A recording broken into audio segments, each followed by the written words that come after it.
Olá, pessoal! Que prazer imenso! Antes de mais nada, minha audiodescrição. Sou uma mulher branca, rostinho bem redondo, cabelos anelados abaixo do ombro, mas hoje presos num coque que deixa meus cachinhos à mostra. Atrás de mim tem 3 quadros e um daquele símbolo do bom sono, né?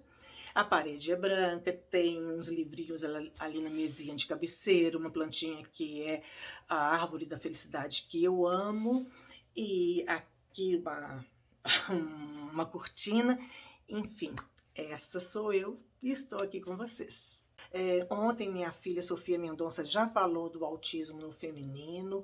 Hoje a bola está comigo para falar sobre as implicações do diagnóstico tardio. Por quê? Porque isso aconteceu na minha vida.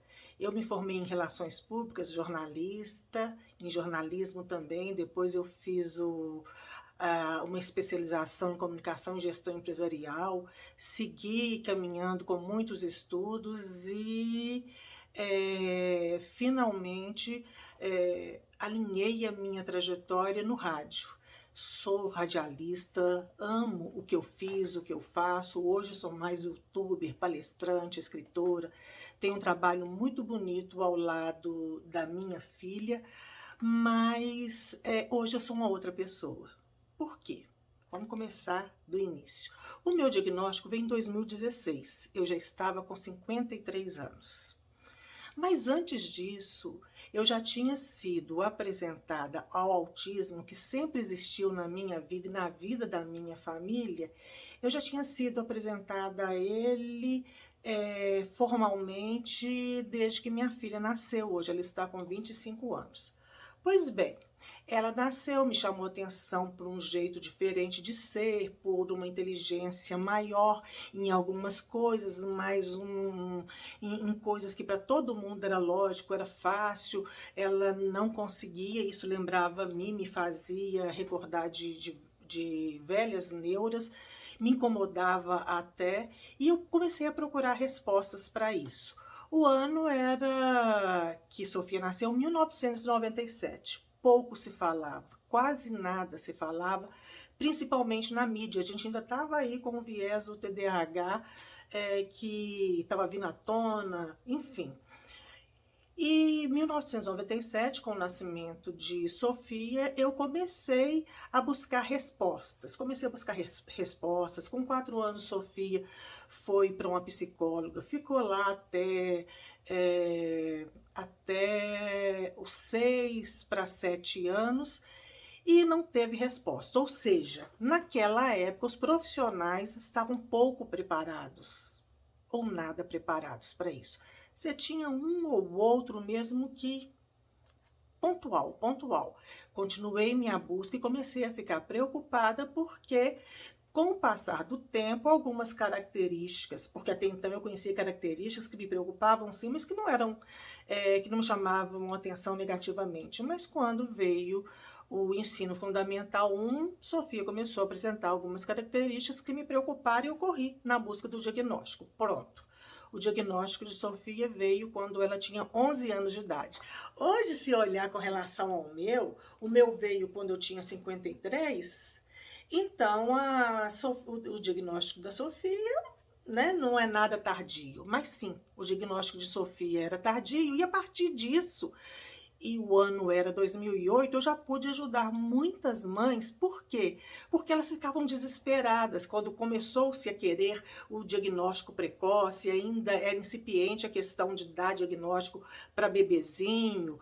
O autista grau 1, né, que é o autismo leve, ele teria o diagnóstico só 6, 7 anos, e a não ser que fosse um autista do grau 3, né, conhecido como clássico ou severo, que teria esse diagnóstico mais cedo por causa das características mais visíveis, mas ainda assim não era muito fácil. E o que as mães preocupavam? Poxa vida, se é algum transtorno no neurodesenvolvimento e eu perco tempo, eu fecho janelas, eu não vou conseguir nunca nada, estou perdida com esse meu filho. E Sofia veio aí provar para as pessoas que não era assim, que o diagnóstico dela foi descoberto aos 11 anos, Porém, Sofia trazia um desenvolvimento bacana. Tinha uma carga de sofrimento, dava mais trabalho, mas não era nada que você falasse assim, nossa, se meu filho ou minha filha não for diagnosticado, eu estou perdida. Porém, como a gente tinha vários desafios, Sofia também nasceu com o que eles chamam agora no CID-11 de incongruência de gêneros, que até então era chamada de disforia de gênero, que é também aquele impasse que a pessoa tem. Ela nasce com uma genitália, né, que aponta para o sexo masculino, mas ela lê e entende a vida como sendo do gênero feminino, como uma mulher. E também, muito menos, se sabia que, se já se sabia pouco sobre autismo, o que dirá sobre alguns dados, como que pessoas que estão dentro do transtorno do espectro do autismo, apresentam cerca de 8 vezes mais possibilidades de manifestar essa incongruência de gêneros. Pois bem, a Sofia, então, aconteceu isso com ela, mas a transição dela para Sofia Mendonça ocorreu agora em 2020. Mas o que eu quero dizer com isso, pontuar com isso? Que o despreparo dos médicos, primeiro no nosso caso, para o autismo, segundo, para essa incongruência de gêneros, fez com que a nossa vida ficasse com lacunas, porque você tinha conhecimento, você sabia, mas quando a gente tem algo que é chamado de transtorno, como que as pessoas vão te validar? Os profissionais de saúde normalmente, hoje está mudando ainda bem, porque os autistas ganharam voz e esse encontro marcado é exatamente para isso, mas o que é verdade é que, por mais que os autistas falavam, eu sinto assim, acontece assado, eles não eram validados como se esse transtorno fizessem com que eles fossem suspeitos, né, nas suas conclusões, no seu sentir, no seu saber. Hoje a gente entende que a característica maior é que esse cérebro neurodivergente, independente do grau do autismo, independente do grau que esteja no TEA, esse cérebro tem uma maneira diferente de fazer as conexões para conseguir alcançar algumas habilidades, mas ele faz, ele aprende, ele é capaz. Então, sabedores disso, a gente está avançando, mas infelizmente ainda existem profissionais que estão, né, um pouco para trás. Mas a gente está aqui para falar de possibilidades, que aliás essa é a grande luz no autismo, e mesmo quando o diagnóstico é tardio, porque a pessoa não é o autismo, né? O autismo é uma característica dela. Então, embora eu tivesse recebido o meu diagnóstico somente aos 53 anos, eu era uma pessoa. Então, a minha família jogou luz nessa pessoa e foi conseguindo se relacionar com essa pessoa. O nó que dá, né, que as implicações do diagnóstico tardio, é que eu sabia que eu era diferente em muitos aspectos e me sentia muito inadequada. E as pessoas com as quais eu me relacionava não tinham condição de me dar uma resposta para isso. Então, evidentemente que vocês já viram aqui nesse nosso encontro que a manifestação, né, do autismo no feminino é muito diferente do autismo no masculino. Então, eu sou filha da mãe, filha do pai, e tenho 2 irmãs. E os meus pais são separados, então na minha casa éramos 4 mulheres, e eu fui observando.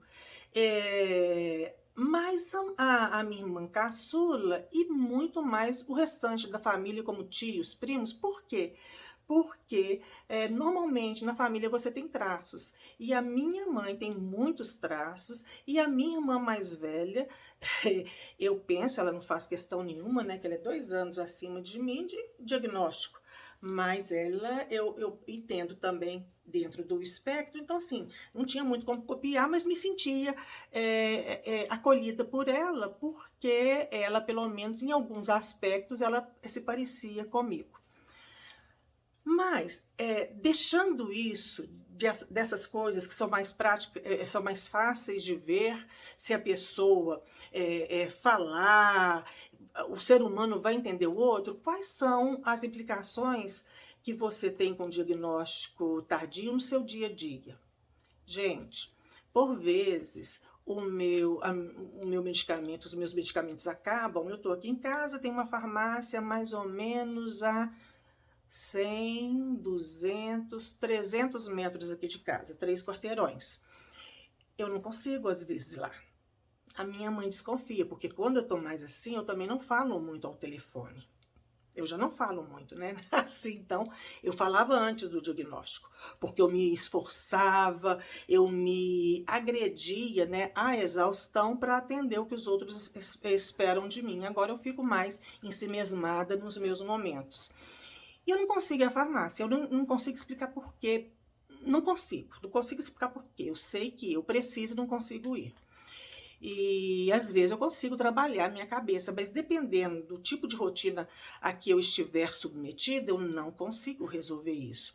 Sempre tive muita dificuldade de ir ao sacolão, de fazer compras em supermercado, loja, comprar roupa, definitivamente não.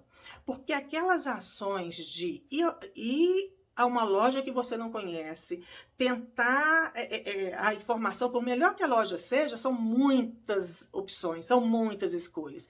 Então, por mais organizada que você fala assim, não, mas aqui não tem muito apelo sensorial, visual. Mas pra gente tem, porque são muitas coisas para escolherem, você tem o desconforto de ter que ir num provador de roupa, aí sua cabeça fica assim, nossa, a menina tá lá, tem gente que já tá esperando para entrar, eu tô atrasando, não tô atrasando, porque a gente também, que teve o diagnóstico tardio, a gente tenta corresponder à expectativa da sociedade, porque a gente se sente inconveniente, inadequada. E eu, por exemplo, outro dia, que eu me arvorei de ir 7 horas da manhã, não, 8, que é a hora que o supermercado abre, eu sempre, quando eu tenho que ir mesmo, eu vou 8 horas.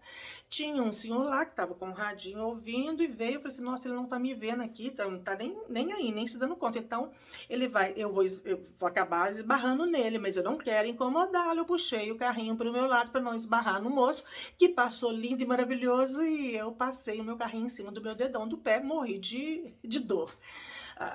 Tipo também de tô num avião, fazendo uma viagem, e passei anos, há pouco tempo, tipo assim, na vida adulta, já mais depois dos 35, é que eu consegui ir no banheiro de avião, porque infelizmente, muitos pensamentos fatalistas, a porta vai prender, eu não vou saber usar, como é que funciona, as pessoas vão reparar, vão achar que eu estou demorando, se eu não conseguir dar descarga, eles vão achar que eu estou fazendo o número 2, eu não quero que eles pensem que eu estou fazendo o número 2, ai, por que eu estou pensando nisso? Não, deixa eu abstrair, ai, minha bexiga está doendo, ou será que não é isso? Será que eu estou apreensiva porque a autopercepção também não é boa? Então, é tudo que a gente tinha que fazer, quando não sabia que era autista, acaba te levando à exaustão. Porque você tem que ir tentando entender aquelas coisas que estão acontecendo com você. Eu sei que eu não sou burra, embora eu tivesse até o diagnóstico achado que eu era burra. Por quê? Porque às vezes eu perguntava alguma coisa que era óbvia, e eu não conseguia entender. Porque ali tem tanto de implicação. Tem meu medo, o ambiente que não está legal. E aí, as pessoas não têm paciência. Todo mundo não critica e não faz até meme com aquelas pessoas. Você fala assim, olha, a senhora segue reto, vira à esquerda e logo em seguida vira à direita. Aí você fica assim, tá, eu vou seguir reto ali, né? Vou seguir reto bem ali, aí eu vou virar... Aí você fica querendo saber o que é direita e esquerda, eu vou virar à esquerda e depois vou virar à direita. E a pessoa se aborrece, vê aquela adulta fazendo e falando isso. Então, assim... Quando eu fui levando ferrada com relação a isso, eu fui começando a ter medo de perguntar as coisas para as pessoas e como é que eu ia explicar que coisas óbvias eu não estava entendendo. Então, quando o diagnóstico veio mesmo aos 53 anos, ele me libertou disso. E, gente, não tem nada melhor no mundo, nem que seja um direito que ninguém tem o direito de tirar da outra pessoa, que é o direito de se autoconhecer. Para as pessoas neurotípicas também, o autoconhecimento ele é libertador. Por quê? Eu gosto muito desse quadro aqui que tem no quarto da Sofia. Ó. Quem sente o ritmo entende a dança. Depois do diagnóstico, eu percebi qual era o meu ritmo. Eu não precisava mais ir nos eventos e achar que eu tinha que, ao final deles, despedir de todo mundo, porque senão eu não estava demonstrando o apreço que eu tenho por todo mundo. Olha, eu me esgotava só na despedida. E também, outra coisa que o diagnóstico me deu dentro do autoconhecimento foi isso aqui, ó. Seja dono do seu destino. E a minha espiritualidade me deu também seja senhora da sua mente. Então hoje eu tenho um cérebro diferente? Tenho. Mas então eu vou conhecer esse cérebro, eu vou me respeitar. Eu sei que normalmente eu não quero sair. Eu prefiro ficar na minha zona de conforto. Mas hoje eu sei também que é sair da zona de conforto que nos leva ao desenvolvimento, né? E eu não quero ficar parada. Então, eu escolho quando eu quero ousar. Vai ser naquele dia que eu tive uma discussão com a Sofia, acabei tendo uma crise? Não, eu não vou usar nesse dia. Porque se acumula sensações para o autista, tende a ser uma crise, no final das contas, daquela. E eu não gosto de passar. Porque por mais que um autista, criança ou adulto, em crise incomode você, não tenha dúvida. Depois que passa a crise, é muito pior para a gente. A minha sensação é como se um caminhão ou um trator tivesse passado em cima de mim. E a sensação do meu corpo, mas aquela sensação assim, puxa, mais uma vez eu caí nessa armadilha, mais uma vez eu não consegui, mais uma vez eu não usei uma comunicação menos violenta. Cobrança, cobrança, cobrança. Então, uma das coisas que o autista mais tem é cobrança, mas mal sabem que ele já, ou muita gente bem sabe, que ele já se cobra demais.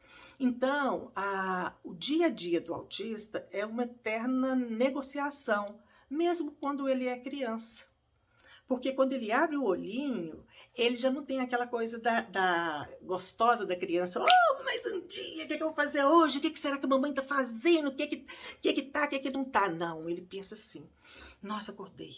Ai, escola, onde que tá meu uniforme? Eu tenho que colocar. Será que tá aqui? Ah, mas eu não consigo. Toda vez que eu tento colocar a minha blusa prende na minha cabeça, me dá um nervosismo e a mamãe vai brigar comigo. Gente, já levanta assim.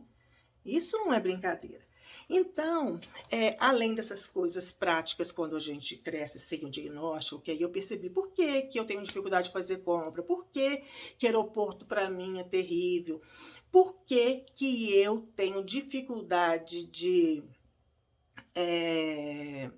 em algumas situações, sendo que eu profissionalmente sou uma excelente negociadora de conflitos. Então eu tinha mania de falar assim, nossa, na vida profissional eu sou fera, mas assim, não sei porquê, na minha vida pessoal não sou.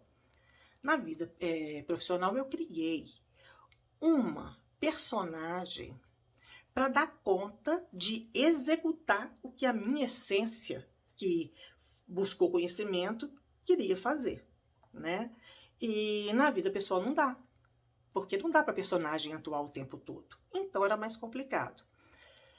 Hoje, depois do diagnóstico, que é uma libertação, mesmo que eu continue com essas implicações do diagnóstico tardio, assim como a minha filha Sofia, a gente tem a escolha e a gente pode aprender na fase adulta, sim, o cérebro tem uma velocidade menor, mas a gente já descobriu a neuroplasticidade em todas as idades. Então pode aprender, eu posso ter um terapeuta que me acompanhe, que faça. Então eu vou medir o custo-benefício disso e vou fazer as minhas escolhas. Uma das minhas escolhas é isso aqui, que a Sofia ganhou quando ela era pequenininha, que é o fofucho. Então, porque se fosse de verdade, eu já tentei ter, mas eu queria tanto cuidar bem que eu acabava cansando o meu cachorrinho. Esse fofucho, além de bonitinho, ele tem uma outra coisa. Parece que ele tem um negocinho aqui, ó, que quando eu tô bem nervosa, que eu aperto o meu fofucho todo assim, eu vou ficando calma, eu vou tendo uma sensação gostosa e eu vou me organizando com o meu fofucho. E aí eu levo ele para todo lugar que eu vou, principalmente os lugares que são mais difíceis para mim, como aeroporto, avião, ônibus, carro, que aí eu fico lá, eu e meu fofucho. Até porque a Sofia jamais poderia, me deixaria fazer isso, porque ela tem horror, né, de muita pegação. Embora por vezes ela quer abraço bem forte e sou eu que não quero. Então a gente faz assim. Aí ela já sabe, quando eu faço assim, pelo amor dos céus, nem pensa em tocar em mim. Já o fofucho, ele tem um materialzinho que eu preciso. Eu não conseguia usar anel, eu não conseguia usar vestido e eu fui vendo o porquê. E tem algumas coisas que eu continuo sem conseguir usar até hoje, mas tem outras coisas que eu já consigo usar porque eu fui percebendo e me conhecendo. Já chegando para o final da palestra, eu digo para vocês que uma das coisas que mais me incomodou foi que eu nasci pobre, já sofri muito o preconceito da pobreza, eu nasci mulher, já sofri muito o preconceito contra a mulher, e eu tive o diagnóstico de autista, né, o preconceito então da mulher com deficiência, aos 53 anos, hoje eu tenho 58 e eu descobri um outro preconceito, o etarismo. Para que o diagnóstico, Selma? Você já casou, já estudou, já teve filha? Para que o diagnóstico? Para quê? Porque eu mereço me conhecer. Porque eu tenho que conhecer o ritmo, né? Como que diz lá mesmo, ó. Quem conhece o ritmo entende a dança. E eu quero mais do que entender a dança.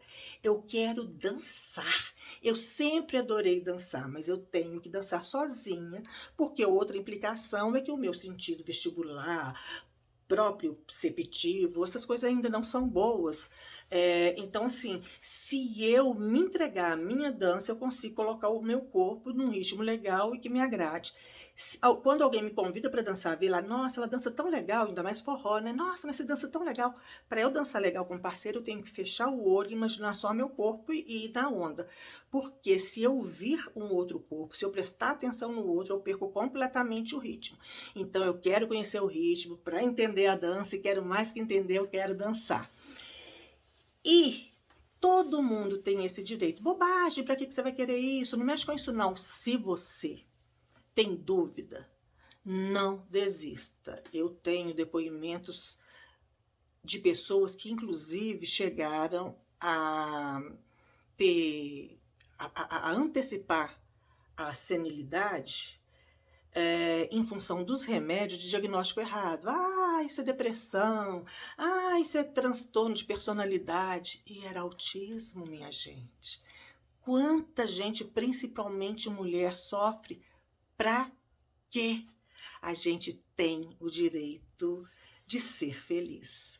E é por isso que eu amei essa oportunidade de compartilhar com vocês a minha história, minhas vivências, para dizer que hoje sim, para além de ser autista, eu sou uma mulher que me entendo bem mais e, sendo assim, me dou muito melhor com as pessoas que me cercam.